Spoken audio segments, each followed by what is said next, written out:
to Blessing Story. Dan hari ini saya Michelle Blessing. Saya akan kembali menceritakan cerita kesaksian apa sih hari ini. Dan cerita kesaksian hari ini datang dari sahabat kita Ernestine Sianipar dengan judul Kasih Tuhan Mempesona. Saya akan bacakan buat teman-teman semua. Kasih Tuhan Mempesona. 4 hari yang lalu saya dan teman-teman saya ingin berangkat berlibur ke Bukit Sikunir Dieng. Singkat cerita, sebelum kami berangkat, kami berdoa terlebih dahulu. Saya berdoa, ya Tuhan, sebentar lagi kami akan pergi melihat sebagian kecil dari karya-Mu. Biarkan kami melihat keindahan dari pekerjaan tangan-Mu.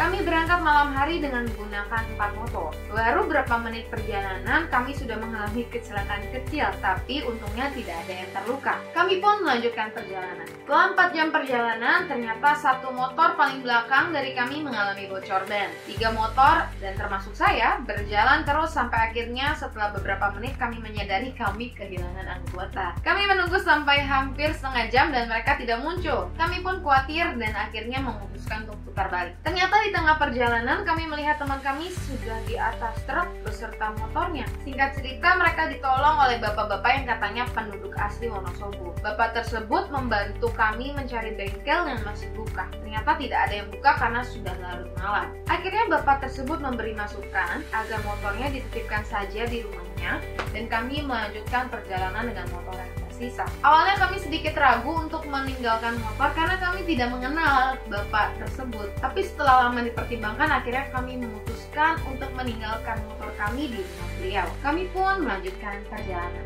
Keesokan harinya kami datang ke rumah bapak tersebut untuk menjemput motor kami dan membawanya ke bengkel. Dan puji Tuhan, ternyata bapaknya tidak bertindak jahat seperti apa yang kami kira. Setelah motor kami dibawa ke bengkel, kami berniat memberi sedikit ucapan terima kasih kepada bapak tersebut dengan memberikan uang sebagai tanda terima kasih. Tetapi bapak tersebut tidak menerima dan terus menolak. Kami pun tidak jadi memberi uang tersebut. Dari situ saya sadar bahwa bukan hanya keindahan alam yang Tuhan berikan kepada kami, tapi juga keindahan ketulusan orang setempat dalam menolong seseorang. Saya sangat bersyukur dengan jawaban doa yang Tuhan berikan. Saya belajar bahwa kasih Tuhan kepada kita jauh lebih indah dari segala keindahan alam yang ada. Kasih Tuhan jauh lebih mempesona dibandingkan dengan pesona alam yang ada di dunia ini. Tidak cukup bagi Tuhan untuk memberikan yang baik saja. Tuhan selalu memberikan yang terbaik. Tuhan Yesus memberkati. Terima kasih Ernestine buat kesaksiannya.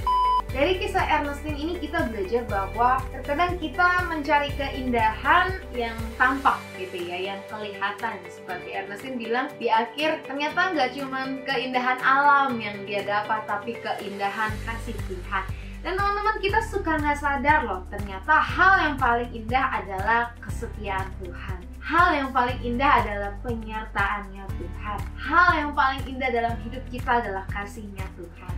Kita seringkali mau melihat penyertaan Tuhan dari apa yang kita lihat, tapi kita suka nggak sadar ternyata Tuhan selalu menyertai kita. Kita suka nggak sadar bahwa Tuhan selalu menuntun kita. Kesadaran itu yang suka hilang. Makanya ketika kita sudah sadar akan kesetiaan Tuhan, akan penyertaan Tuhan, itu jadi hal yang sangat indah di dalam kehidupan kita. Bukan hanya berkat materi, bukan hanya apa yang bisa dilihat, apa yang bisa dirasakan secara materi, yang bisa kita katakan sebagai kebaikan Tuhan, tapi kasihnya Tuhan, penyertaannya Tuhan, perlindungannya Tuhan, dan masih banyak lagi hal yang Tuhan berikan buat hidup kita. Dan itu adalah hal yang sangat indah yang gak pernah bisa kita bayar dengan apapun.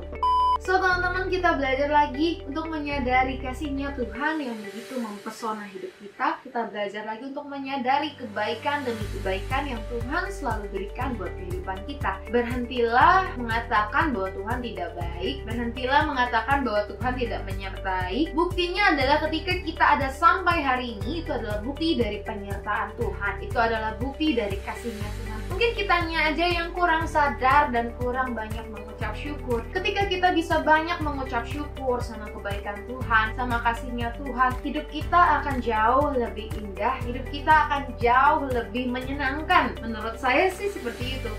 So teman-teman, kita belajar lagi dari kesaksian dari Blessing Story hari ini untuk terus menyadari kasihnya Tuhan, penyertaan Tuhan, dan kebaikan Tuhan di dalam hidup kehidupan kita. Dan biar bukan cuma saya saja yang diberkati dengan cerita kesaksian ini, buat teman-teman yang merasa diberkati juga, jangan lupa untuk like, comment, share, dan subscribe YouTube channel ini ya. Buat teman-teman juga yang mau mengirimkan cerita kesaksian biar lebih lagi banyak orang yang bisa diberkati, yuk langsung aja yuk kirim cerita kesaksianmu di DM Instagram @sahabatblessing atau email yang ada di bawah ini. Nantinya setelah teman-teman mengirimkan cerita kebaikan Tuhan dalam hidup teman-teman, saya akan kembali menceritakan cerita kesaksian dan juga mention teman-teman yang sudah menceritakan cerita kesaksiannya teman-teman.